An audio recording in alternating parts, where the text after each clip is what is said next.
I'm Pat. I'm Eli. DJ.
You know, I was real drawn to just, in general, a lot of times I would go to shows by myself. I was like 16, 17 years old, and there was always someone who would say hi to me, or, you know, just show me that they cared that I was there.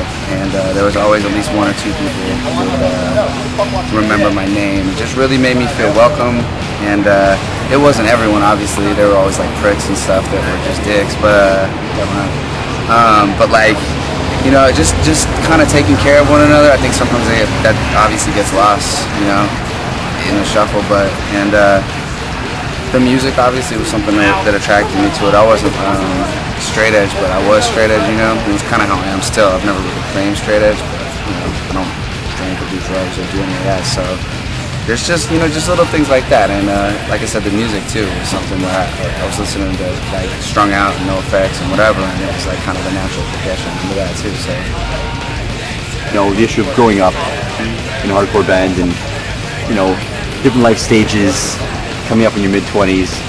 It's hard. It's you know, it's hard to find a balance between how far we want to go with the band and what we've been able to do already, and where we are with our lives in general, and you know, trying to kind of keep one foot in the band and one foot in, you know, like the real world. It's not. I mean, I don't think we've ever been one of those bands that, like, you know, just wants to tour all the time. You know, so it's definitely hard to find a balance. I don't know how these guys feel. I'm sure Growing up is not something I'm real famous for, but I suppose, you know, I am married and have to keep some semblance of a life at home. You know, we got a new record. We'll tour with this record, you know, and we're not thinking about writing right now. We're just thinking about promoting this record. So see what goes from there. We're just gonna kind of play it by ear. So. Cool. It's only 20. I just turned 20 like 3 days ago, but I don't know. I'm just stoked to tour. Like, that's why I'm here to like play. That's how we keep the band going. We enlist young kids. Yeah. They ask me like how to dress and like what bands are cool now. So. Yeah, we're like, what bands do kids like now? We don't know. Who do we tour with? What's up? What colors do the kids like these days? Speaking of kids, you know, a lot of horror kids, actually most horror kids, it's inevitable to grow up. They grow out of hardcore. They drop the music. Posers. I'm just kidding. They drop the values they used to, you know, believe in and stuff. Right. How do you reconcile, you know, hardcore values and music with later life? I mean, how do you combine the two? It seems so hard to carry it on. Not for us. I mean, we're the same people we were 10 years ago, you know, and into this music. And I'm sure we'll be, you know, the same people 10 years from now. Like, you know, we were never so zealous about something that was ever like completely unreasonable. You know, we just kind of say what we say now. Say it then. How do you think if like you did an interview with us 10 years ago, you know, you probably get a lot of the same answers. There's always been certain things you identified in. At least myself, I always identify with certain things about hardcore. And there was always a lot of things that I didn't identify with, you know, and I think the things that you do kind of cross you into it, and you stay for those. And those are things I had before I was into hardcore, and I'll have with me probably afterwards. I think there's a lot of different things, you know, you'll take out of it too, but it'll never be a situation where it's just like straight leaving something behind. You know, I think there's a lot of things that will stick with you for a while. So. And what values, you know, did you always stray away from?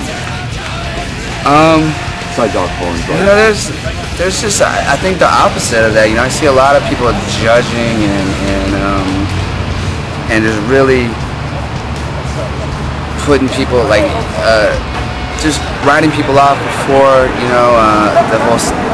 There's just so much, man. I mean, it's in everywhere. We try to act like hardcore is this like little sect where everything's cool and everything's perfect, and it's just as fucked up as everywhere else, you know? I mean, it's got its good and its bad, and obviously I'm still here for a reason, but I mean, there's selfish people fuck you over, there's cliques, there's judgment, you know, and you just kind of gotta take the good with the bad. I mean, it's I don't know, maybe these guys could, There's bad music too, you know, like, personally being drawn in by the music first, you know, and I think I was happy to just be kind of a punk rocker kid who, you know, feel like I didn't have to have like a mohawk or, you know, ever just kind of be me, you know, that was great. Then you learn, you know, being you is not always accepted by everybody, but yeah, you know, if we didn't love it, which maybe is, you know, questioned by some people, we wouldn't be in our later 20s and still doing this, you know, I'm 3,000 miles from home, you know, delivering you our music.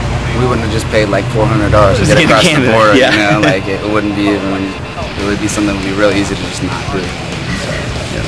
We're definitely not doing it for the money or whatever else, you know, so.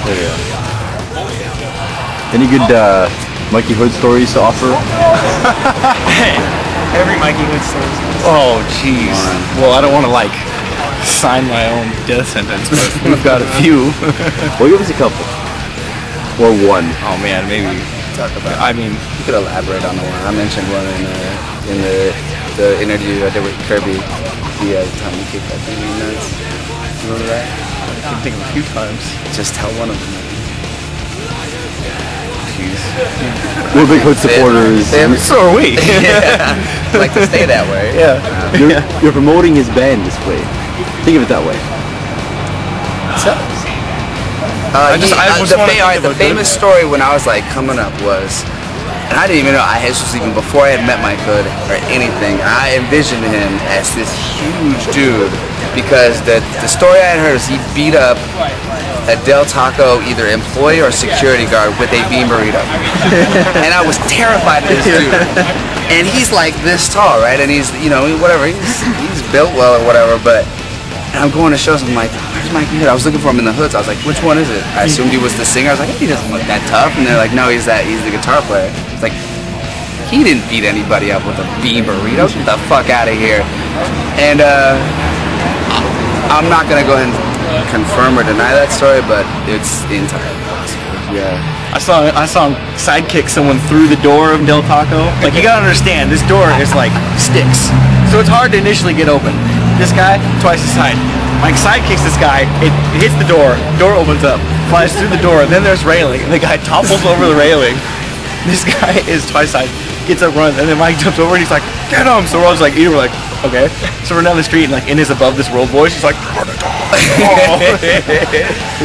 That just made me think of Del Taco. So that's all you're gonna get from me. Stories about Taco. That was the spot at West Coast Worldwide. It was that venue.